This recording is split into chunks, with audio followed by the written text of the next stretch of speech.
नमोस्तु महाश्री, नमोस्तु महाश्री, नमोस्तु महाश्री। शंका समाधान के सत्र को प्रारंभ करूं उसके पूर्व श्रीमान पास जी कासलीवाल अपनी बात क्षेत्र के विकासार्थ प्रस्तुत करेंगे, रखेंगे। उसके बाद मैं आपको क्रम से शंका समाधान ऑनलाइन प्रश्न के माध्यम से प्रारंभ करूंगा। परम पूज्य गुरुवर के श्री चरणों में त्रिकाल नमोस्तु निवेदित करते हुए मैं आप सबके समक्ष क्षेत्र के सर्वांगीण विकास में हो रहे कार्यों की एवं आगामी योजनाओं की जानकारी प्रस्तुत कर रहा हूं। क्षेत्र में विकास की नई गाथा लिखी जा रही है और नए आयाम स्थापित हो रहे हैं। परम पूज्य मुनिद्वय के पधारने के उपरांत यहाँ पर अतिथि गृह डिलक्स के निर्माण हुए हैं, उसकी सहयोग राशि मात्र 11 लाख रुपए रखी गई है। जब अशोक जी पाटनी पधारे थे और उनसे कहा गया तो उन्होंने कहा ये राशि आपने हमसे कम ली, इसमें राशि बढ़ा के लेना चाहिए थी। इतना अच्छा अतिथि गृह निर्माण हुआ है, उसके लिए केवल 2 अतिथि कक्ष और शेष रह गए हैं। नाभिराय उद्यान का यहाँ पर होना है, उसकी मात्र राशि 11 लाख रुपए रखी गई है। बाहुबली निलय का निर्माण हो रहा है, 108 कमरे की सुसज्जित धर्मशाला यहाँ बन रही है। बड़े मेले में यात्रियों को कहीं परेशानी का सामना नहीं करना पड़े, इस अपेक्षा से बहुत व्यवस्थित निर्माण चल रहा है और वो निर्माणाधीन है। उसके प्रत्येक कक्ष की राशि 2,51,000 रुपये रखी गई है। इसमें बहुत सारे कमरे बुक हो चुके हैं। एक कक्ष अनिल कुमार जी, अमिताजी जैन, दुर्गापुर, पश्चिम बंगाल, शिरोमणि संरक्षक गुणायतन की ओर से घोषणा हुई है। वे साधुवाद के पात्र हैं, आप सब करतल ध्वनि से अनुमोदना कर रहे हैं। निश्चित रूप से आप भी पुण्य कमा रहे हैं उनकी अनुमोदना करके। 108 कमरे में कुछ ही कमरे शेष रह गए। देश के सारे समाजजनों से मैं निवेदन करूंगा कि वे अपना चंचला राशि का उपयोग करके पुण्यार्जित करें। आहार कक्ष 24 निर्माण होना है, प्रत्येक की राशि 2,51,000 रुपये निर्धारित की गई है। संत निवास जो वर्तमान में है उसमें उसकी अपेक्षा एक नया संत निवास बनना है, प्रत्येक कक्ष की राशि 2 लाख रुपये तय की गई है। आजीवन प्रतिदिन क्षेत्र की पूजन राशि, आप कहेंगे आजीवन भोजनशाला तो होती है, आजीवन भोज ये कैसे? 1,11,111 रुपये में प्रत्येक आपके जीवन के उम्र सुधी पूनम तक आपके नाम से बड़े बाबा के चरणों में पूजन की जाएगी। 1,11,111 रुपये की मात्र राशि निर्धारित की गई है। भोजनशाला की आजीवन सदस्यता 11,000 रुपये। क्षेत्र सहयोग निधि, एक दिन का संपूर्ण खर्च, क्षेत्र की व्यवस्था का संपूर्ण खर्च एक दिन का आपकी ओर से होगा, मात्र 11,000 रुपये की राशि में। कृपया इस प्रकार की योजनाओं में सहयोग देकर अपना पुण्यार्जन करें। साथ ही आने वाले वार्षिक मेले में भगवान आदिनाथ के निर्वाण कल्याण के दिवस माघवदी चतुर्दशी रविवार 3 फरवरी को आप सभी समाजजन पधार कर इस क्षेत्र की गरिमा को बढ़ाएं और अपने पुण्य को बढ़ाकर अपने जीवन को कृतार्थ करें। जय जिनेन्द्र। और कलश आवंटित करने के लिए हमने कमेटी का गठन किया है, ऑनलाइन भी बुकिंग होगी, उसकी सूचना भी हम आपको पारस चैनल, जिनवानी चैनल में प्रमाणिक ऐप के माध्यम से उपलब्ध कराएंगे। पत्रिकाएं भी आपके घर तक पहुंचेगी। 1008 कलशों से भगवान आदिनाथ का मस्तकाभिषेक होगा और जब कलश की आप धार डालेंगे तो आपके कर्मों का क्षय होगा। आप निश्चित माने जैसे जैसे जल की धारा भगवान के चरणों में आएगी वैसे वैसे आपके कर्मों का, संचित कर्मों का नष्ट होगा और आप अपने आप को भव्यता की ओर प्राप्त होंगे। मैं चाहूँगा कि सारी देश की समाज इस आयोजन में शरीक हो। उसके एक दिन पूर्व भक्तामर विधान होगा। भगवान आदिनाथ के चरणों में भक्तामर विधान की महत्ता हम में से कौन नहीं जानता। वो विधान भी यहाँ पर संपन्न होगा, ध्वजारोहण होगा, भगवान के श्री चरणों में निर्वाण लाड़ू चढ़ेगा, महाआरती होगी। इन सभी आयोजनों में आप सबकी सहभागिता की उम्मीद के साथ आप सभी से जय जिनेन्द्र और आपसे सहयोग की अपील विनंती। जय जिनेन्द्र। महाराज श्री, इस सत्र को मैं ऑनलाइन प्रश्नों के माध्यम से प्रारंभ करना चाह रहा हूँ आशीष चाहते हुए। गुरुदेव आपके श्री चरणों में श्रीमती निशा अनिल जैन गरोट नमन करते हुए जानना चाहती हैं, गुरुदेव आपके प्रवचन के अनुसार प्राप्त को पर्याप्त समझो, इस सूत्र को जीवन में अपना रखा है, जिसके कारण मेरे जीवन में संतोष एवं सरलता आ गई है। गुरुदेव मेरे 2 बच्चे हैं, बच्चों को जब मैं समझाती हूँ तो वो कहते हैं इससे तो हमारी लाइफ की ग्रोथ रुक जाएगी, तो मैंने कैसे समझाऊँ, कृपया समाधान करें। देखिए बहुत अच्छा सवाल है। प्राप्त को पर्याप्त मान करके आप जी रहे हैं, शांति और सुकून से जी रहे हैं। आपने कहा कि बच्चे कहते हैं कि इससे हमारी लाइफ की ग्रोथ रुक जाएगी। निश्चयतः दुनिया ने जिसे ग्रोथ मान रखा है, अगर उसे देखेंगे तो संतोष मूलक जीवन जीने वाले लोगों की ग्रोथ रुकेगी। पर हमें ऐसे लोगों की प्रश्नों से हताश होने की आवश्यकता नहीं है। हमें जीवन के वास्तविक ग्रोथ का बोध कराना चाहिए। उनसे कहिए कि जीवन की वास्तविक ग्रोथ क्या है। केवल धन पैसा के अंतहीन दौड़ में दौड़ना या जीवन में सुख शांति प्रसन्नता और आनंद की संपत्ति जोड़ना। किसको हम जोड़ रहे हैं? धन पैसा जोड़ना बहुत बड़ी बात नहीं है, लेकिन सुख शांति और संतोष आनंद की संपत्ति जीवन में बड़ी दुर्लभ है। बड़े बड़े धनवान लोग भी इस दुनिया से भिखारी की तरह गए हैं, और जिन्हें एक फ़कीर की तरह जीवन जिया है वो शहंशाहों की तरह गए हैं। ग्रोथ किसका है ये समझे, और अपने बच्चों को ये समझाना चाहिए ये भारत है, यहाँ राजा महाराजा चक्रवर्ती भी हुए और ऋषि मुनि और संत भी हुए। भारत ने राजा महाराजा और चक्रवर्तियों को कभी नहीं पूजा, संतों ऋषियों और मुनियों को पूजा, क्योंकि जीवन की वास्तविक ग्रोथ इनकी थी। भारत उनके नाम से पहचाना जाता है, राजा महाराजाओं के नाम से नहीं, सेठ साहूकारों के नाम से नहीं, बल्कि राजा महाराजा और सेठ साहूकार भी संतों महंतों के ऋषि मुनियों के चरणों में अपना मत्था टेककर अपने जीवन में शांति और संतुष्टि की मंगल कामना करते हैं, उनका आशीर्वाद लेते हैं। तो ग्रोथ क्या है इसे समझिए। अंतहीन दौड़ में भागने में, आपाधापी में उलझने में जीवन की उपलब्धि नहीं है। जीवन की वास्तविक उपलब्धि उसे सही दिशा देने में। महाराज जी, दिल्ली से अनन्य भक्त अनाम आपके श्री चरणों में नमन अर्पित करते जानना चाहते हैं कि गुरुदेव, एक दिन हमने आपके सुबह के प्रवचन में जाना कि पापोदय के कारण अगर धन का नुकसान हो तो उसका उपाय पुण्य अर्जन हेतु दान है। इसी तरह अगर किसी संसारी श्रावक के समय का नुकसान हो रहा हो, अर्थात धर्म ध्यान करते हुए भी उसका निजी सांसारिक कार्य पूर्ण न हो रहा हो, तो उसका क्या उपाय है? देखिए, धैर्य रखिए। कोई ज़रूरी नहीं कि आप धर्म ध्यान करते हुए अपने सांसारिक कार्य पूरे करें। एक बात बोलूँ, सांसारिक कार्य ऐसा है जो ज़िंदगी में कभी पूरा नहीं होता। हमें तो मुंह मोड़ना पड़ेगा। मरते मरते भी सांसारिक कार्य पूरे नहीं होते। कोई मर रहा उससे पूछो कुछ काम बाकी, तो बहुत सारी बात बता देगा, भले बोलने की ताकत ना हो। तो ये तो चलता रहेगा। रहा सवाल धर्म ध्यान करते हुए सांसारिक कार्य पूरे नहीं हो रहे, पूरे करने के लिए प्रयास कीजिए। एक बात ध्यान रखना, धर्म ध्यान से सांसारिक कार्य पूरे नहीं होंगे। धर्म ध्यान ही अपना संसारी कार्य पूरा कर सकता है। संसारी कार्य को तो पूरा करने के लिए जो उसके रास्ते वही अपनाना पड़ेगा। पूजा करने से तुम्हारी दुकान नहीं चलेगी, लेकिन अंतर इतना है कि एक पूजा करने वाला, एक मंदिर जाने वाला, एक धर्म ध्यान करने वाला दुकान में बैठेगा तो हाय हाय नहीं करेगा, शांति और संतोष के साथ अपना व्यापार करेगा। व्यापार उस पर हावी नहीं होगा। लेकिन जो धर्म ध्यान से दूर है वो अगर दुकान धंधा में जाएगा तो रात दिन हाय हाय की रट लगाते रहेगा। पाएगा तो ज़्यादा प्रसन्न होगा, खोएगा तो एकदम गम में डूब जाएगा। हम उस प्रवृत्ति से अपने आप को बचा करके चले। अगर हमारे जीवन में सफलताएं नहीं मिलती तो उससे हताश होने की ज़रूरत नहीं है। आपको चाहिए कि आप धीरज धारण करें, अपना पुरुषार्थ उत्तरोत्तर बढ़ाने की कोशिश करें। इसे अपने पापोदय का एक परिणाम माने।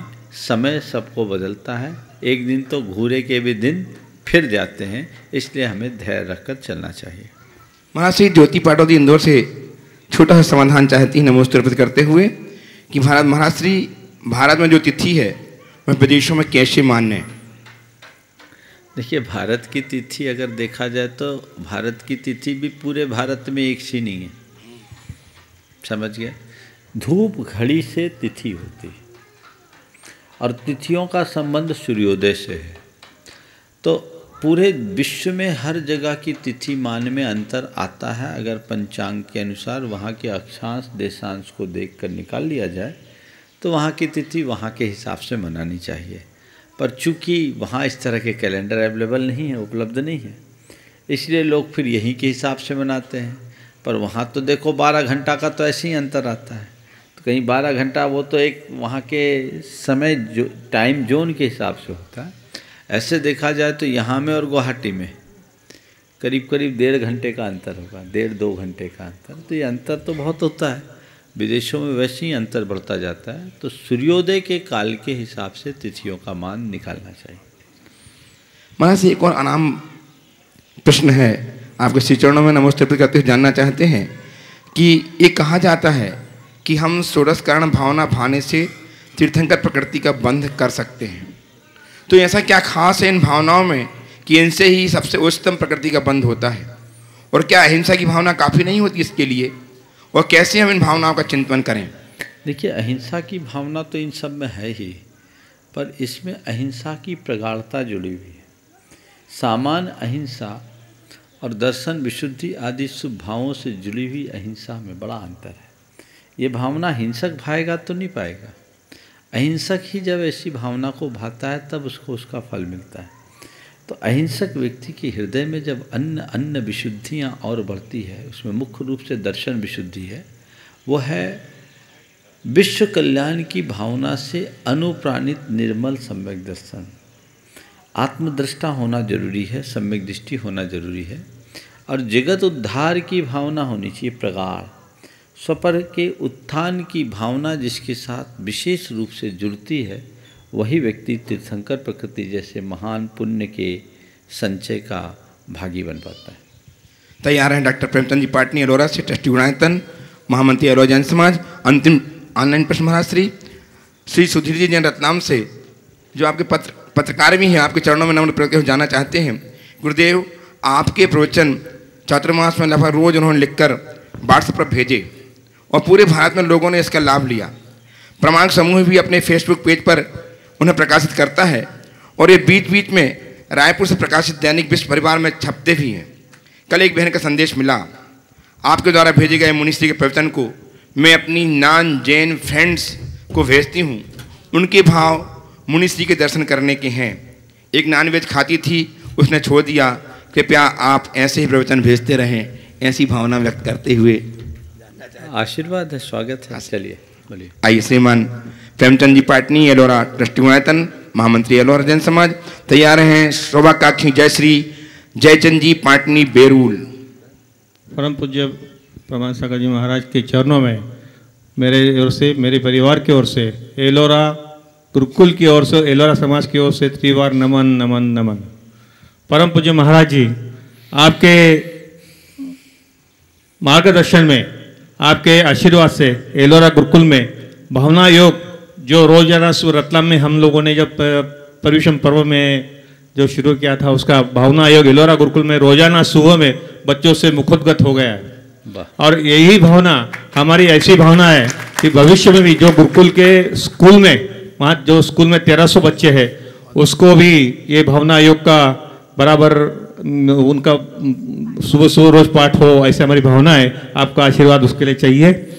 महाराज जी, मेरा एक प्रश्न है, सामाजिक संस्थाओं में कार्य करते समय में कभी कभी बहुत कषाय बढ़ती है महाराज जी, उसे कैसा क्षमता भाव रखकर आत्मा का कल्याण करें एवं उसकी वजह से अच्छा काम करने में भाव कम होते जाते हैं, ऐसा मार्गदर्शन करें महाराज जी कि आप हमारा भी आत्मा का कल्याण भी हो, समाज की सेवा भी हो, ऐसी भावना भाते।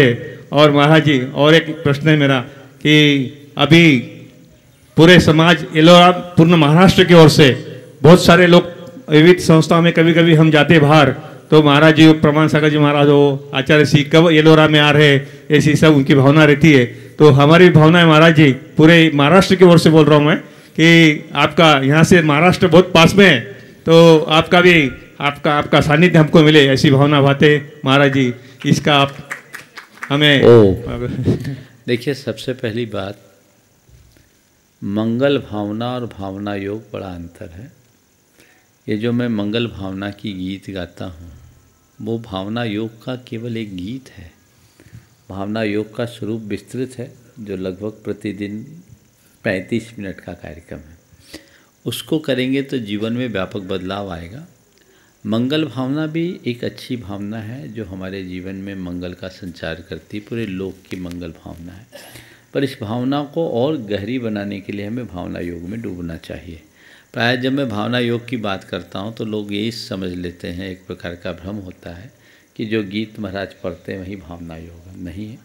मैंने अभी विगत दिनों से कह रखा है कि सोमवार के दिन चल रहा है टीवी पर शंका समाधान न करके भावना योग लोगों को कराएं ताकि लोग उसका भरपूर लाभ उठा सके। चैनल वाले इसका निरंतर ध्यान रखें, भावना योग को और व्यवस्थित तरीके से करें। मैं अपने समय और सुविधा के अनुसार उसको पुनः प्रवर्तित भी कराऊंगा। ये एक बहुत अच्छा कार्यक्रम है जो पूरे समाज को बदल डालने की क्षमता रखता है। दूसरा, जब आपने बहुत अच्छा सवाल खड़ा किया है कि धार्मिक या सामाजिक कार्य करते हुए अपने आप को बैलेंस कैसे रखूं, कसाएं भड़कती है, कैसे शांत रहकर काम करूं। सबसे पहला काम, कर्तव्य भाव से काम करो, कर्ता बुद्धि से नहीं। मुझे समाज ने दायित्व दिया है, मुझ पर भरोसा किया है, विश्वास किया है, तो मैं उस भरोसे और विश्वास पर खरा उतरूं, अपने कर्तव्य का पालन करूं, दायित्व का अच्छे से निर्वाह करूं और उसमें सफल हूं। अपने आप को कर्ता मानना बंद करूं। ये मेरे पुण्योपार्जन की क्रिया है। जैसे आप पूजा करते हैं तो किसी दूसरे व्यक्ति से किसी तरह के प्रतिभाव की अपेक्षा नहीं करते। आप सामायिक की क्रिया करते हैं तो उसमें किसी के प्रतिभाव की अपेक्षा नहीं करते, क्योंकि आप उसे अपना विशुद्ध धार्मिक अनुष्ठान मान करके करते हैं। इसी तरह अगर लोग धार्मिक और सामाजिक संस्थानों का संचालन करते हुए ऐसे पवित्र भाव रखने लगे तो उनकी कर्ता बुद्धि अपने आप खत्म हो जाएगी। वो बहुत शांत और संयत भाव से रह सकेंगे। तो पहला काम, कर्ता बुद्धि से बचें। दूसरी बात, टीम भावना उत्पन्न करें। हम किसी भी संस्था या संगठन का संचालन करते हैं। आप महामंत्री हो एलोरा के, मैं पिछले 10 साल से तो मैं देख रहा हूँ, 11 साल से बहुत अच्छा काम आप कर रहे हैं और इतने सालों से आप किसी पद पर बने हैं तो निश्चयतः वो आपके व्यक्तित्व का ही प्रभाव होगा, नहीं तो समाज में तो रोज़ लोग उठापटक करते रहते हैं। तो टीम भावना लोग बनाएं, जिससे जिस भी संस्था और संगठन में लोग काम कर रहे हैं वो एक दूसरे के लिए पूरक और प्रेरक बनकर काम कर सके। उसमें लोग एक दूसरे के सहयोगी बने, प्रतियोगी न बने, प्रतिद्वंदी न बने। ये प्रयास हमारा करना चाहिए। तीसरी बात, अगर कोई अच्छी सलाह रखता है तो उसे स्वीकारने में कोई संकोच न करें। चौथी बात, अपनी पूरी टीम में जो भी क्रेडिट हमें मिले वो क्रेडिट अपने से साथियों को दे दें। मैं नहीं कर रहा हूँ, कर तो ये रहे, तो फिर कभी दिक्कत नहीं होगी। नेतृत्व का बहुत बड़ा गुण है। जो मुखिया होता है लोग उसकी प्रशंसा करते हैं, पर सच्चा मुखिया वो होता है जो अपनी सारी क्रेडिट अपने से नीचे वाले को दे देता है, जिससे उसके प्रति लगाव लोगों का बढ़ जाता है। यदि इस तरह की प्रवृत्ति आप अपना के चलेंगे तो मैं नहीं समझता कि संक्लेश हो।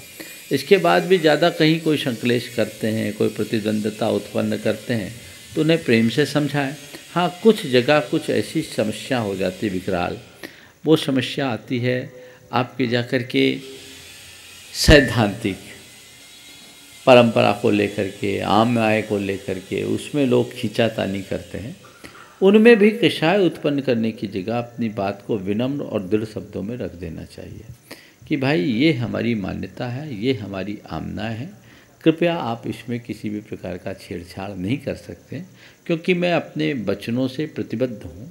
हम जिस संस्था में काम कर रहे हैं उस संस्था की जो परंपरा चल रही है उसका निर्वाह करना मेरा दायित्व है। मैं उसको निभाऊंगा और इसको सुनिश्चित करना चाहिए ताकि भविष्य में कोई इस तरह की छेड़छाड़ न कर सके और हमारी मंदिरों मूर्तियों को लेकर समाज में किसी तरह का खींचतान न हो सके। ये प्रत्येक जिम्मेदार पदाधिकारी का कर्तव्य है। तीसरा सवाल जो आपने किया है वो मेरी जगह गुरुदेव से करना चाहिए। चलिए आइए, शुभाकांक्षी जयश्री जयचंद जी पाटनी बेरुल से। इसमें आत्मा का कल्याण कैसा कर सकते हैं ये सब? बस इसी तरह करोगे, इसी में कल्याण है। देखो, समाज सेवा या तीर्थ की सेवा में कल्याण है। ये सातिशय पुण्य के बंध का कारण है। बस थोड़ी थोड़ी साधना और करते जाओ।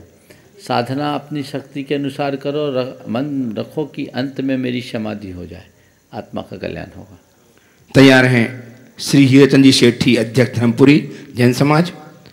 परम पूज्य शंका समाधान प्रणेता परम पूज्य महाराज जी के चरणों में मेरा, मेरे परिवार का और पार्श्वनाथ ब्रह्मचारी आश्रम गुरुकुल के सभी छात्रों का त्रिवार नमस्तु। महाराज जी, मैं टीचर हूँ। मेरे साथ 1300 बच्चे रोज रहते हैं और उन्हें थोड़ा बहुत पढ़ाने का काम करती हूँ। पर बच्चों की मानसिकता ऐसी होती है, वो माँ बाप का कम सुनते हैं, टीचर का ज़्यादा सुनते हैं और बच्चे अनुकरण प्रिय होते हैं।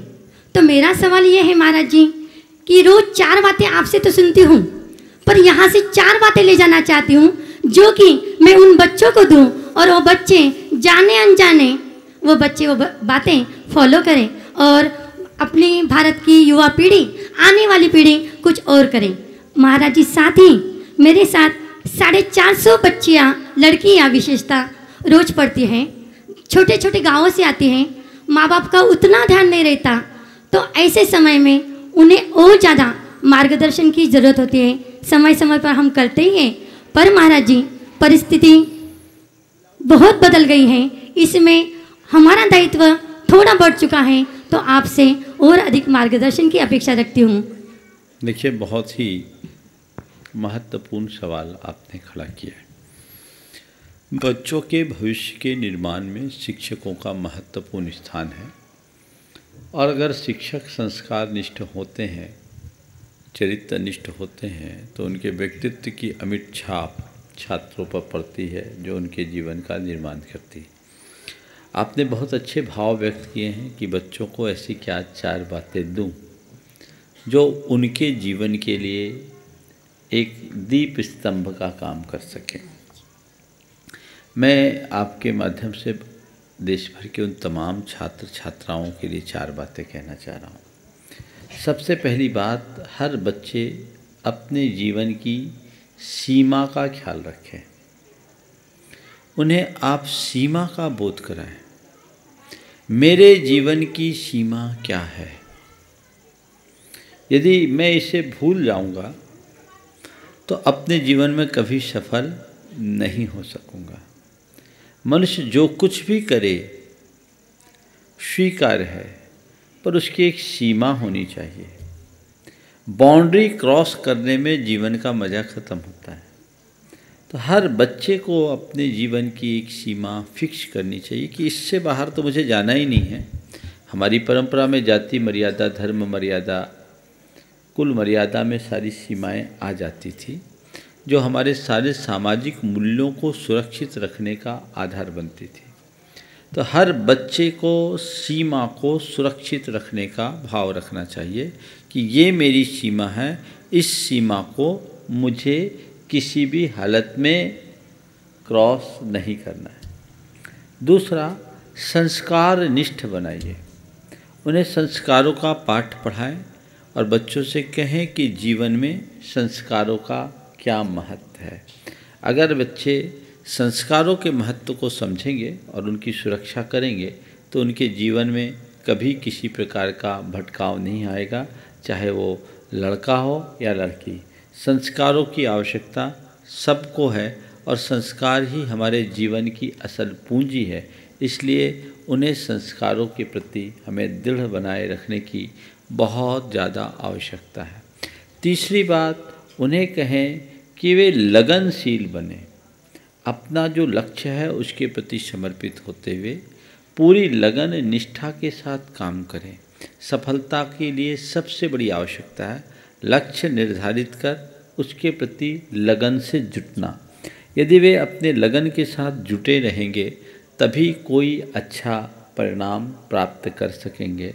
और चौथी बात, उनके अंदर संयम होना चाहिए। संयम जीवन का एक बड़ा सुरक्षा कवच है। उन्हें संयम का पाठ पढ़ाएं ताकि वो व्यसन बुराइयों से अपने आप को दूर रखते हुए जीवन को आगे बढ़ा सकें। आज श्रीमान हीराचंद जी सेठी, अध्यक्ष धर्मपुरी जैन समाज, तैयार हैं श्रीमती नीना जी गोधा बड़वानी से।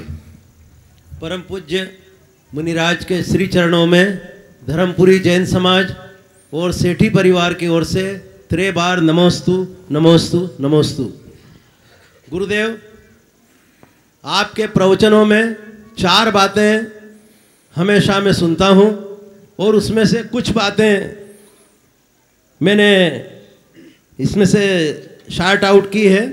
तो मैं आपसे प्रश्न कर रहा हूं कि चिंतन की 4 सामान्य शाखाएं मैंने जानी है, साहित्य, विज्ञान, दर्शन और धर्म। इन चारों में परस्पर क्या संबंध है? कृपया मेरी जिज्ञासा का समाधान करें। मैं सोच रहा था मुझे 4 बातें सुनाने तो नहीं आ गई।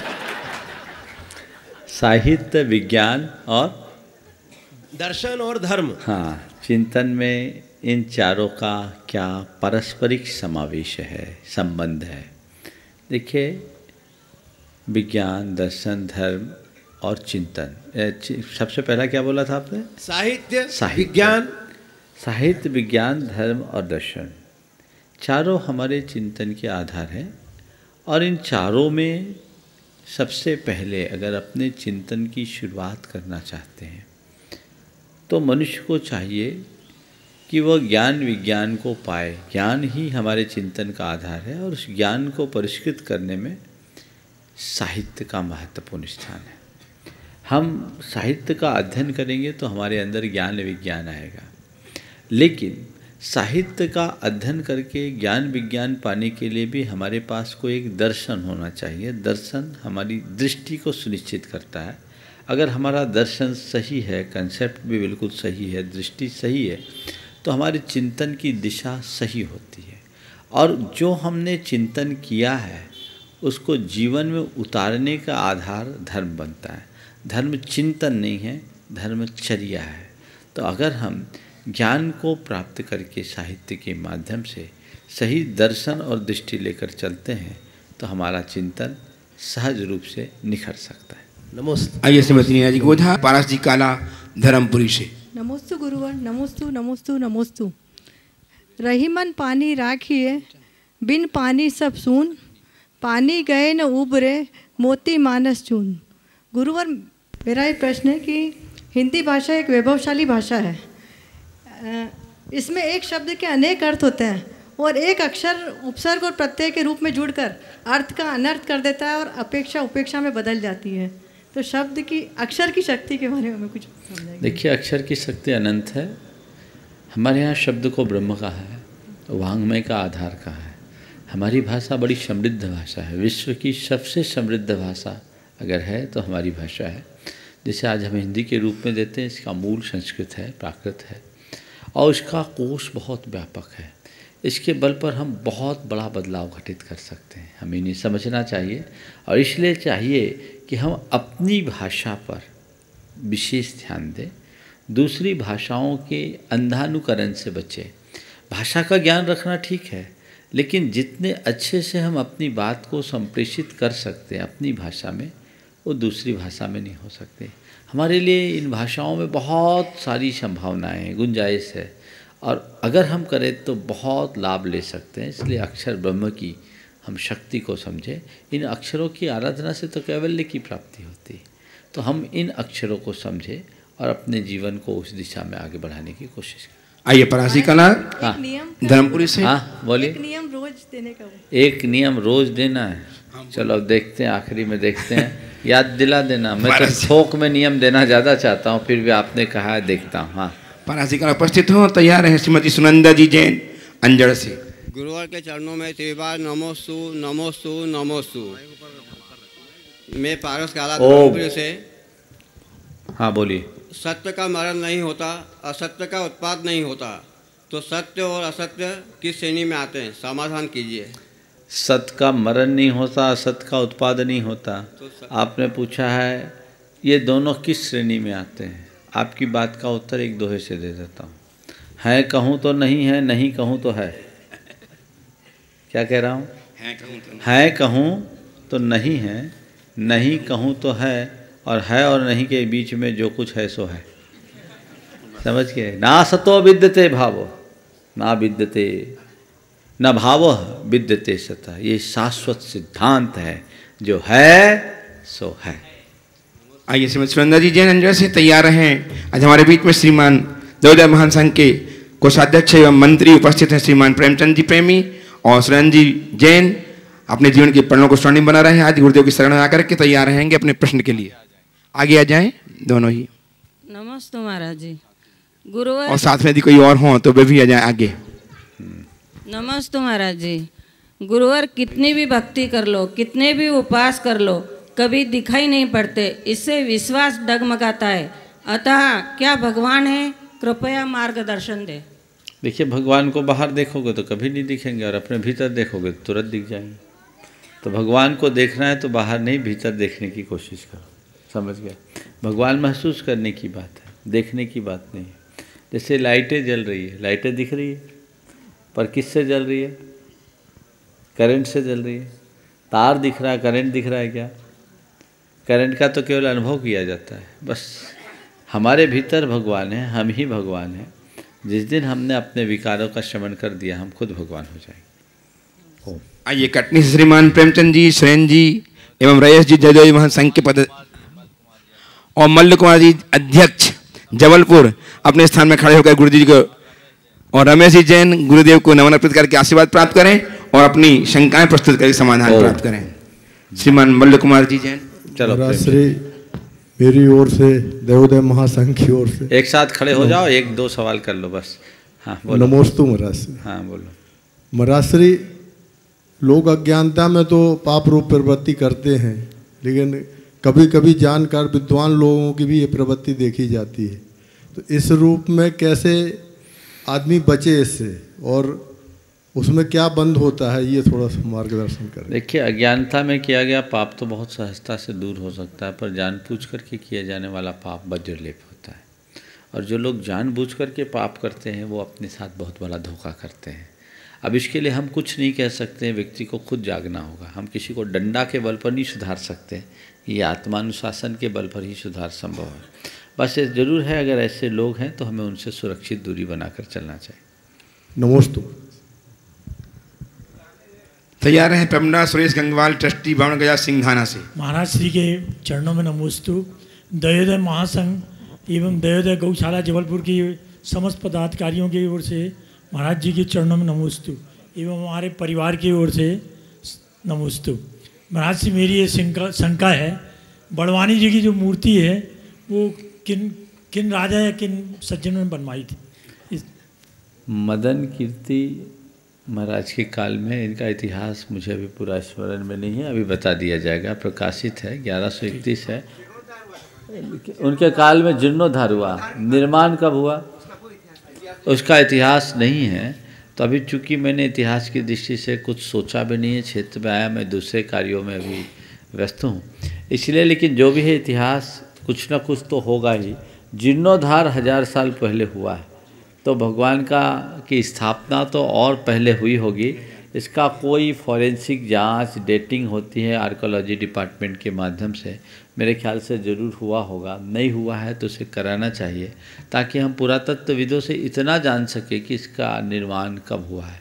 पर जो भी है अति प्राचीन है, और प्राचीन हो या ना हो, हमारे तो बड़े बाबा हैं, उनके चरणों में जाने के बाद हम अपना जीवनोद्धार जरूर कर सकते हैं।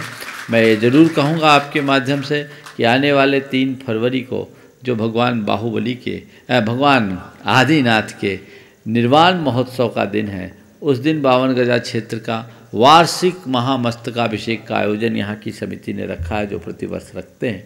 ये एक अभूतपूर्व आयोजन है और इस आयोजन का लाभ देश भर के लोगों को बहुत उत्साह के साथ लेना चाहिए। ऐसे 12 वर्ष के बाद महामस्तकाभिषेक होता है, तो पता नहीं साल भर बाद मस्तकाभिषेक होने की योजना यहाँ की समिति बनाई है, तब क्या होगा। हमें तो धर्म के क्षेत्र में जो मौका मिले उसका तत्क्षण लाभ लेना चाहिए। अभी अभिषेक करो, इतना पुण्य संचित करो कि महामस्तकाभिषेक में आओ और सबसे पहला कलश अपने हाथों से संपन्न करो। मैंने कल कहा था 1008 कलशों से महामस्तकाभिषेक होना चाहिए और होड़ लग जानी चाहिए आप लोगों की। कोई व्यक्ति जिनको सुविधा और अनुकूलता हो इससे वंचित न रहे और इस मस्तकाभिषेक को महामस्तकाभिषेक का एक पूर्ण रूप प्रदान कर दे, ताकि आने वाले दिनों में उसका और अच्छा स्वरूप बनाया जा सके। सभी लोग इसका लाभ जरूर लें। आइए प्रमदा जी, सुरेन जी अच्छा, आप भी पूछ रहे हैं? पूछने दो। हाँ पूछो, चारों पूछो। हाँ, आचार्य श्री का ये और आपके द्वारा सौंपा गया देवोदय महासंघ का कार्य वर्तमान में शासन परिस्थितियों में अति महत्वपूर्ण हो गया है। देवोदय महासंघ से इतनी ज़्यादा अपेक्षाएं लोगों की बढ़ गई हैं कि रीवा में 3000 गौवंश कहीं पकड़े जाते हैं नहर में, अपन को सौंपने की बात चलती है। पलटनगंज में, वेस्ट बंगाल में, दुलियान में पकड़े जाते हैं। हम उनको संभालने की कोशिश करें तो हमारी क्षमता नहीं है, मना करें तो उनका जीवन बचेगा नहीं। इस विकल्प में हम सभी लोग क्या करें? अपने आप को इतने सशक्त बनाओ कि कोई को मना करने की ज़रूरत नहीं हो, सबको संभाल ले। और हमें एक प्रयास करना चाहिए, शासन प्रशासन को भी इस विषय में सक्रिय करना चाहिए ताकि शासन इस कार्य को करे। ये जिम्मेदारी शासन की है। अभी एक बड़ी समस्या आ गई, उत्तर प्रदेश में समस्या आई, वहाँ पर गोवध पर प्रतिबंध हो गया तो लोगों ने क्या किया, अपने पशुओं को छुट्टा छोड़ दिया। अब पशु छुट्टा छोड़ने से लोगों की फसल का नुकसान करने लगे। अब वहाँ कोई कषाय पहले खरीदते थे, अब कषाय वो तो एक बच्चे का अच्छा हुआ, छुट्टा जब छोड़ने से फसल आदि को नुकसान करने लगे, परिवहन में प्रॉब्लम आने लगी, तो मैंने सुना उत्तर प्रदेश सरकार ने उन सारे पशुओं को पकड़ करके अलग अलग गौशालाओं में, सरकारी गौशालाएं हर जिले में खुली है। मध्य प्रदेश में भी मंत्री जी ने परसों बोला है, बिना इंफ्रास्ट्रक्चर के बोल दिया है क्या कि रोड पर गौवंश नहीं मिलना चाहिए। तो उनको मध्य प्रदेश के मंत्री जी को कहिए कि आपने प्रस्ताव तो बहुत अच्छा दिया, पर कम से कम अगर आप इस प्रदेश की सरकार को स्थायी बनाए रखना चाहते हो तो हर जिले और हर तहसील के स्तर पर एक एक गौशाला सरकारी स्तर पर खोलिए, साधन सुलभ कीजिए, अनुदान दीजिए, हम लोग उसको संभाल लेंगे। देवोदय महासंघ उसमें अपना योगदान दे देगा। आप पूरा इंफ्रास्ट्रक्चर हमको दीजिए और पहल करके अगर ये कार्य होगा तो होगा। लेकिन ये बात सही है, जिनको शरण दो उनको सुरक्षा दो, और जब तक सुरक्षा की व्यवस्था नहीं है तब तक स्वीकार करना भी उचित नहीं है। अपने आप को समर्थ बनाइए, सरकार को ले जाकर इसकी झांकी दिखाइए कि हम अभी 1 लाख से अधिक गोवंश को संभाल रहे हैं, हमारी एक सीमित क्षमता। बंधुओं, ये जैन समाज के लिए गौरव का विषय है कि परम पूज्य गुरुदेव के आशीर्वाद से संचालित गौशालाओं में 1 लाख से अधिक गोवंश आज सुरक्षित है, जो भारत में मेरे जानकारी के अनुसार पहली संस्था है जो इतने गोवंश को संभाल रही है। और इसमें जो कुछ भी है सब सामाजिक योगदान के द्वारा किया जा रहा है, तो सरकारों को तो इसकी सराहना करनी ही चाहिए, सहयोग भी देना चाहिए। आप मध्य प्रदेश शासन को ये बात कहिए, उनसे जगह लीजिए। जो बड़ी बड़ी गौशालाएं सरकार की हजारों हजारों एकड़ की खाली पड़ी है, जिसमें लोग कब्जा किए बैठे हैं, उनसे उसे छुड़वाइए और अपने गोवंश को उसमें दीजिए। मुझे बहुत प्रसन्नता है, ये बड़ी सशक्त और सक्रिय टीम है गौशाला देवोदय महासंघ की। समाज का हमेशा योगदान भी रहता है, मेरा तो विशेष ध्यान इस पर रहता ही है। आप लोग इसका लाभ लें। राजन जी पत्रकार उपस्थित हों। हाँ बोलो राजन। और नमोस्तु नमोस्तु महाराज जी। महाराज श्री 20 साल पहले कटनी में आप छोटा सा पौधा लगा के आए थे गौशाला का, सवाल करो। हाँ, अब बहुत बड़ा विशाल वृक्ष हो गया है। हाँ। चरण पड़े महाराज जी आपके वहाँ, और अपनी वो बेदी बहुत समय आशीर्वाद। चलो हो गया। प्रमिला जी उपस्थित हों सिंघाना से, और तैयार हैं अंतिम कुमार जैन लेक्चरर अंजड़। नमोस्तु गुरुदेव, नमोस्तु गुरुदेव, नमोस्तु गुरुदेव। माता पिता बच्चों के आदर्श होते हैं, लेकिन जब बच्चे हमारे आदर्श बने, हमें सही दिशा दिखाएं, तो हम अपना अहम भाव त्याग कर उन बच्चों के प्रति कैसे कृतज्ञता ज्ञापन करें। बहुत अच्छा सवाल किया आपने। माँ बाप बच्चों के आदर्श होते हैं, लेकिन बच्चे अगर आदर्श बन जाए तो मैं तो कहता हूँ ये माता पिता के महान गौरव का विषय है। कुरल काव्य में एक बहुत अच्छी बात लिखी है कि अपने संतान को इस योग्य बनाओ कि लोग उसे देखकर यह पूछने को आतुर हो उठे कि पूर्व जन्म के किस पुण्य से ऐसी संतान को प्राप्त किया। और संतान की प्रशंसा हो तो माँ बाप को सबसे अधिक प्रसन्नता होती है। और जैन परंपरा तो इस बात को बहुत महत्व देती है कि माता पिता का कितना भी उच्च स्थान है, यदि संतान आदर्श मार्ग का अनुकरण करते हैं तो माँ बाप के लिए वो संतान वंदनीय हो जाती है। आज कोई मुनि महाराज बनते हैं तो उनके माता पिता भी उनके चरणों की वंदना करते हैं कि नहीं करते हैं? यही तो आदर्श है, इससे बड़ा आदर्श क्या होगा? तो इसमें अहम रखने की क्या ज़रूरत है? अहम भाव को तो गलाना ही है। अरे ठीक, मेरा बेटा अगर आज अच्छे कार्य में कर रहा है तो आप उसका गर्व अनुभव कीजिए, उसकी खुलेआम सराहना कीजिए और मन ही मन प्रसन्नता कीजिए कि ये मेरे लिए गौरव का विषय है। आप माँ हैं तो सोचिए मेरा कुख मेरी कूख कृतार्थ हो गई, और पिता है तो सोचिए मेरे कुल का गौरव बढ़ गया, ये कुल दीपक मैंने जन्मा है जो सारे संसार का कारण है। तो जिसके गुण अच्छे हैं हमें उसकी पूरी तरह से उसका बहुमान करना ही चाहिए। आइए अंतिम कुमार जी जैन लेक्चर अंजय से तैयार रहें। चलिए बोलिए। नमस्ते महाराज जी। जिस प्रकार हम बाजार से सब्जी खरीद के लाते हैं और उसको बंधाते समय यदि उसमें थोड़ी सी कमी हो जाए या बीमारी दिखे तो हम उस हिस्से को काट के अलग करके बाकी की सब्जी को मुख्य सब्जी में मिला करके हम उसको सब्जी बना करके हम खा लेते हैं। तो इसी प्रकार से हम इंसान के प्रति इतने कठोर क्यों हो जाते हैं? यदि हमको उसके व्यक्तित्व में थोड़ी सी भी कमी दिखे तो हम उसके पूरे व्यक्तित्व को ठुकरा देते हैं, जबकि हम जानते हैं कि हर व्यक्ति अपने आप में संपूर्ण नहीं है। फिर भी समाज ने, रिश्तों ने हमको स्वीकार किया है, तो फिर हम क्यों किसी इंसान के प्रति इतने कठोर हो जाते हैं? एक ही लाइन में बोलता हूँ, एक ही लाइन में बोलता हूँ, सब्जी की कीमत समझ में आती, इंसान की कीमत समझ में नहीं आती। समझ गए? जिस दिन इंसान की कीमत समझ में आने लगेगी तो तुम उसके जर्रे जर्रे का उपयोग करोगे। आइए पराजी नरेश चंद जी गोधा बाकी से तैयार रहें, राजेश जी अजमेरा बड़वानी से। जल्दी पराज जी उपस्थित हो। पराजी नरेश चंद जी गोधा बाकी। नमस्तु गुरुवर। मेरा प्रश्न ये है कि आदमी 3 साल की उम्र में बोलना सीख जाता है, पर कब बोलना, कहाँ बोलना, कैसा बोलना, क्यों बोलना आखिरी तक नहीं सीख पाता, या जीवन भर नहीं सीख पाता। ऐसा यही तो विशेषता है, बोलना सीखना और बोलना की कला सीखना। बोलना सीखना ये एक संयोग है और बोलने की कला सीखना एक गुण। गुण की प्राप्ति में बहुत श्रम करना होता है। नमस्ते। आइए राजेश जी और तैयार है प्रियंका जैन से। नमस्तु महाराज जी। नमस्तु नमस्तु नमस्तु महाराज जी। सर्वप्रथम तो अभी यहाँ पर एक बात आई थी, उस विषय में मेरे पोता जिसका नाम मैंने अर्क रखा है, मेरी माँ ने रखा है अर्क। यहाँ पर 12वीं शताब्दी में राजा अर्क कीर्ति ने मूर्ति का जीर्णोद्धार करवाया था, जो हमारे ज्ञान में है।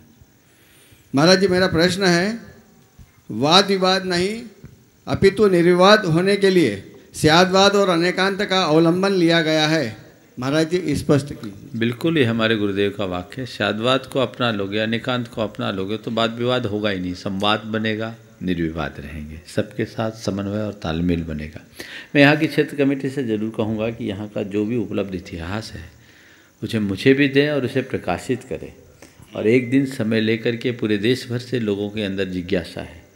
अब रोज़ लोग 52 गजा के बड़े बाबा के दर्शन करते हैं, ये लोग दर्शन करा ही देते हैं एक आध बार। कराते हो कि नहीं कराते हो भाई? करा देते हो ना? हाँ, तो ये दर्शन कराते हैं, लोगों के मन में बड़ी उत्सुकता है।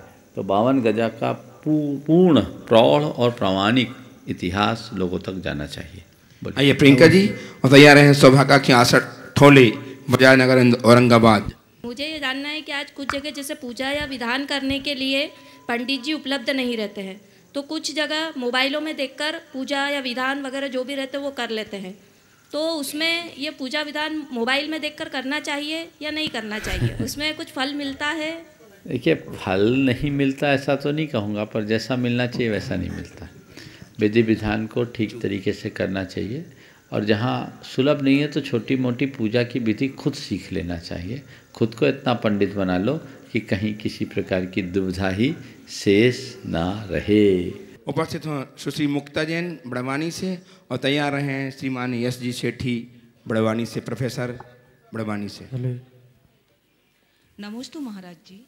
महाराज जी कहते हैं कि बचपन में जो संस्कार माता पिता देते हैं या जो सिखाते हैं वही बच्चे सीखते हैं, लेकिन मैंने विद्याधर से विद्यासागर पुस्तक पढ़ी थी, उसमें लिखा था जब विद्याधर मंदिर जाते थे तो उनसे जब पूछते थे कि घर से मंदिर जाने का समय कितना है तो टाइम नहीं बताते थे, वो नमोकार मंदिर की गिनती बताते थे।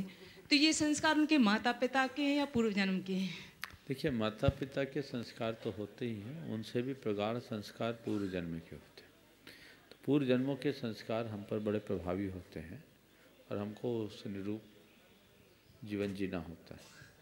आज हम वैज्ञानिकों के हिसाब से करें तो कहते हैं कि हमारे स्वभाव के निर्माण में वंशानुगत और इन्वायरमेंट, इन दो का असर ज़्यादा होता है। तो वंशानुगत जो संस्कार होते हैं वो हमारे पूर्व जन्म के संस्कारों से जुड़े हुए होते हैं। तो जिन जीवों का पूर्व के संस्कार अच्छा होता है उनके लिए सारी स्थितियाँ अपने आप बन जाती हैं। नमस्ते। IASG सेठी प्रोफेसर बड़वानी तैयार हैं। श्रीमती शैलेश अंतिम काला बड़वानी। नमस्ते महाराज। शैलेश अंतिम। नमस्ते महाराज जी, पैसे से हमने पूछा तू आ तो मैं कुछ करके दिखाऊं। पैसे ने जवाब दिया पहले तो कुछ करके दिखा तो मैं आऊं। बहुत सुंदर। महाराज जी, पुण्य की प्राप्ति इंसानियत से होती है, हैसियत से नहीं। भगवान भी खुश कर्मों से होते हैं, वसीयत से नहीं। तो महाराज जी, धन समृद्धि की चाह तो भगवान से सब रखते हैं, पर कठोर परिश्रम करने की ताकत मांगने से हम क्यों डरते हैं? यही बहुत अच्छा सवाल है। मैंने पैसे से कहा तू आ तो मैं कुछ करके दिखाऊं, पैसे ने कहा तू कुछ करके दिखा तो मैं आऊं।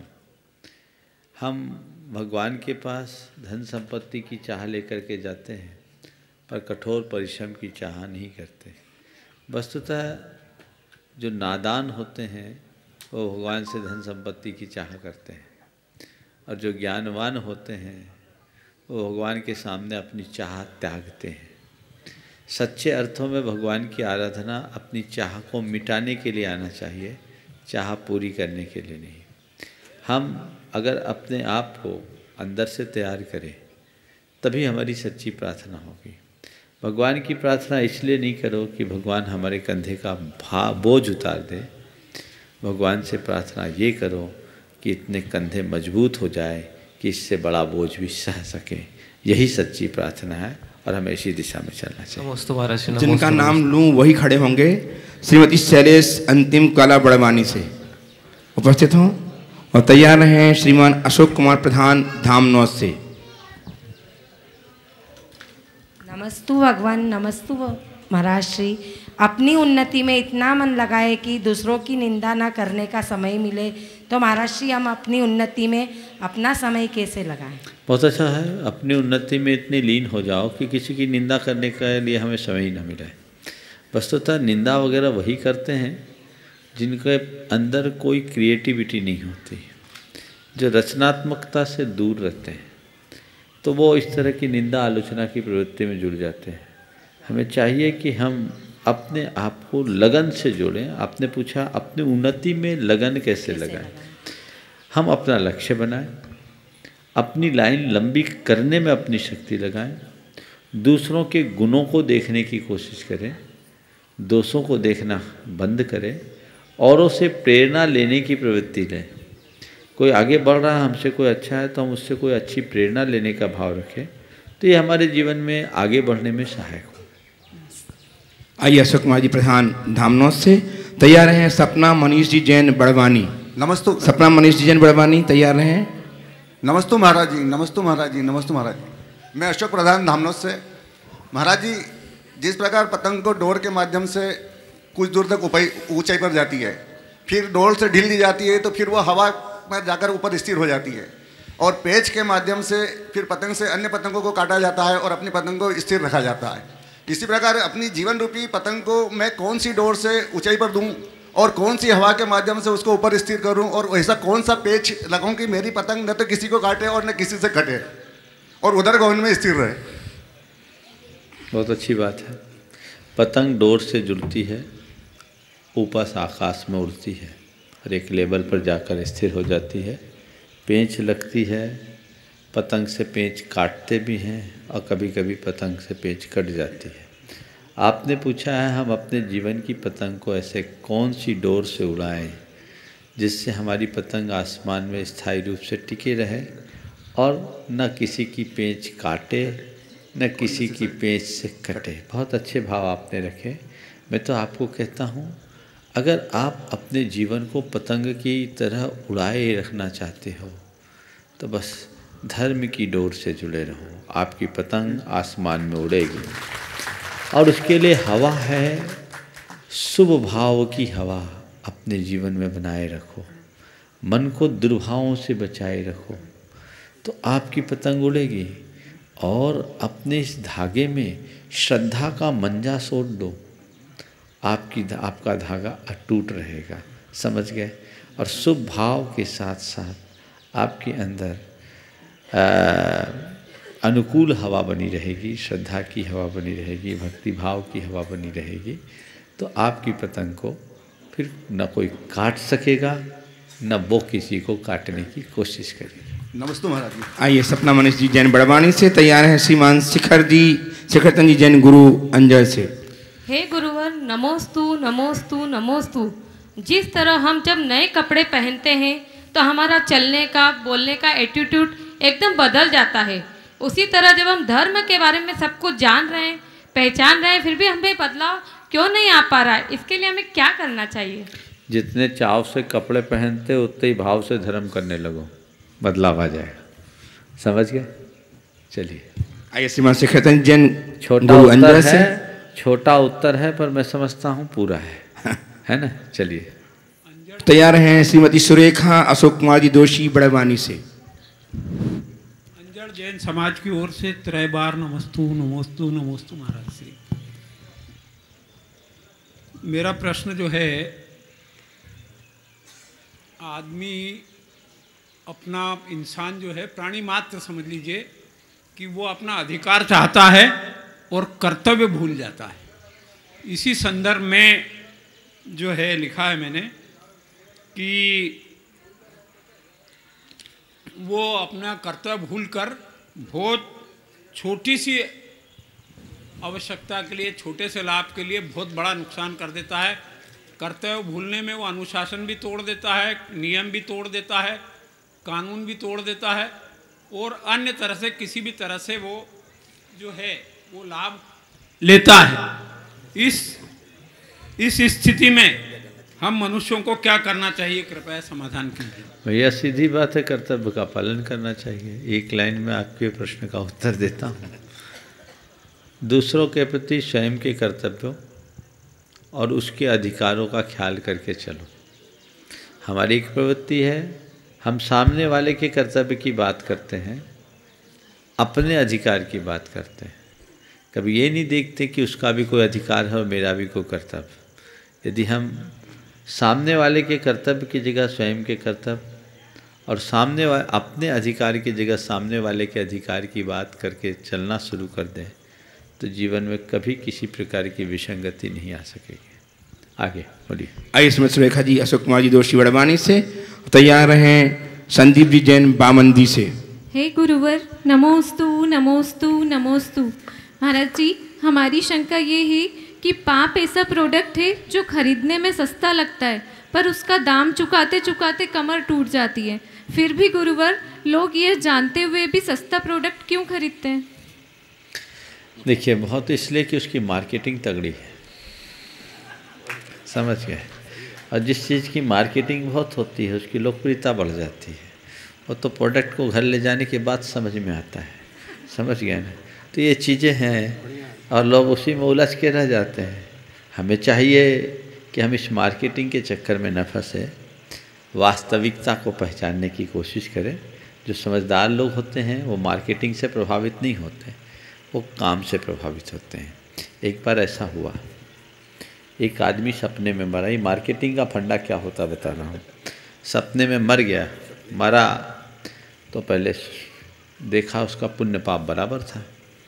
स्वर्ग में उससे कहा गया, भैया देख तेरा पुण्य पाप बराबर है, तो स्वर्ग में रहना चाहता है कि नरक में, देख ले। यमपुरी में उसे कहा गया तो बोला चलो स्वर्ग चलते हैं। स्वर्ग गया तो देखता क्या है, वहाँ सब अपने अपने में मगन है। देवता लोग, कोई पूजा कर रहा है, कोई पाठ कर रहा है, कोई ध्यान कर रहा है। बोले यार कोई ज़िंदगी है, सब अपने में मगन है, चलो नरक चल के देखते हैं।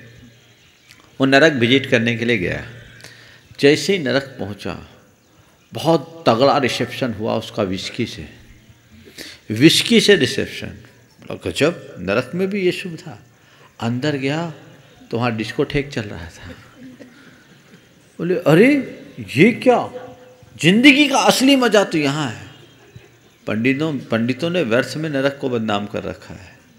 लौट कर आया, बोला बोलो भाई कहाँ जाना है? बोला मुझे नरक जाना है। बोले नरक जाना है, सोच लो। बोले देख लिया, कुछ नहीं रखा तुम्हारे स्वर्ग में, मुझे तो नरक भेज दो। तुम्हारे स्वर्ग में कुछ नहीं रखा, मुझे नरक भेज दो। बोल दो एक बार और। बोले हाँ जाओ भेज दो। और जैसे ही वो नरक गया पहुंचा तो वहाँ तो एकदम रौद्र रूप मार काट। घबरा गया देखकर। उसने पूछा हद हो गई, अभी मैं नरक देख कर गया वो कुछ और था और ये देख रहा हूँ वो कुछ और है, मामला क्या है? अभी जो नरक देख रहा हूँ वो कुछ और था और है, और जो देख कर गया कुछ और था, मामला क्या है? उसने कहा साहब वो नरक का विज्ञापन था, ये असली नरक समझ गए? ऐसी चक्कर है, इसलिए इनसे बचिए। नमस्ते महाराज। आइए श्रीमान संदीप जी जैन बामंदी से तैयार है श्रीमती आयुषी वाकलीवाल बड़वानी से। आयुषी वाकलीवाल। ओ हाँ। हे स्वामी अनंता अनंत बार नमोस्तु नमोस्तु नमोस्तु। हे स्वामी मैं संदीप जैन बामंदी से। महाराज जी जिस तरह श्रवण बेलगोला की प्रतिमा की तरह 52 गजा की प्रतिमा का भी कोई ज्ञात इतिहास है क्या? और अगर हम शिखर जी की तरह यहाँ का अगर वंदना करते हैं तो वो किस तरह की जाए, कैसी भावना रखी जाए? देखिए श्रवण बेलगोल से की तरह यहाँ का भी इतिहास है, उससे कुछ दिन बाद बना है। यहाँ की पूरी प्रशस्ति लिखी है। कितना है डेट? 1131 जो भी है तिथि वहाँ पूरी लिखी हुई है। कमेटी में उसका पूरा इतिहास है। आप तो 52 गजा ऐसे भी सिद्ध क्षेत्र है। ऊपर के चूलगिरी की तरह अगर देखें तो रामायण कालीन इतिहास है, तो श्रवण बेलगोल से बहुत पुराना है। श्रवण बेलगोल हमारा तीर्थ क्षेत्र है और 52 गजा चूलगिरी सिद्ध क्षेत्र है। इंद्रजीत और कुंभकर्ण की निर्वाण स्थली होने के कारण ये बड़ी महनी है। हालांकि हमें किसी भी तीर्थ क्षेत्र की किसी दूसरे तीर्थ क्षेत्र से तुलना नहीं करनी चाहिए, पर यह बात बिल्कुल सही है कि हम सिद्ध निषीदिका कहते हैं इसको। जहाँ से किसी सिद्ध आत्माओं की मुक्ति हुई है उसको सिद्ध निषीदिका कहते हैं। और निषीदिका शब्द की व्याख्या करते हुए कहा गया जो निश्चित रूप से सिद्धि का कारण हो उसका नाम निषीदिका है। तो जो यहाँ आकर वंदना करेगा उसके जीवन में सिद्धि भी होगी, शुद्धि भी होगी, इसमें कोई संशय नहीं है। इस प्रकार आज के इस सत्र को परम पूज्य गुरुदेव के चरणों में। अच्छा चलिए बोलिए, लीजिए। हे गुरुवर नमोस्तु नमोस्तु नमोस्तु। महाराज जी आज लड़कियों को लड़कों के बराबर का माना जाता है, तो मेरी बहुत बड़ी शंका यह है कि जब महिला या पुरुष की मृत्यु होती है तो उसका अग्नि संस्कार उनका पुत्र करता है। गुरुवर यदि उन मृतकों का कोई पुत्र ना हो और केवल पुत्रियां हो तो क्या वे अपने माता पिता का अंतिम संस्कार कर सकती है? और यदि वह करती है तो उसे क्या दोष लगेगा, वह उसका क्या प्रायश्चित करे? देखिए आजकल तो करने भी लगे हैं। एक्चुअल में इन सब चीज़ों का कोई धार्मिक संबंध नहीं है, ये एक सामाजिक परंपरा है। और सामाजिक परंपरा होने के नाते ये प्रवृत्ति चली आ रही है, चल रही है, सो बहुत अच्छी चल रही है। अब इसमें ज़्यादा कहने की आवश्यकता मैं महसूस नहीं कर रहा हूँ। इस प्रकार आज के सत्र को परम पूज्य गुरुदेव के चरणों में नमन अर्पित करते हुए यहीं पर विराम ले रहा हूँ। बोलिए परम पूज्य आचार्य गुरुवर श्री विद्यासागर जी महाराज की जय जय जय।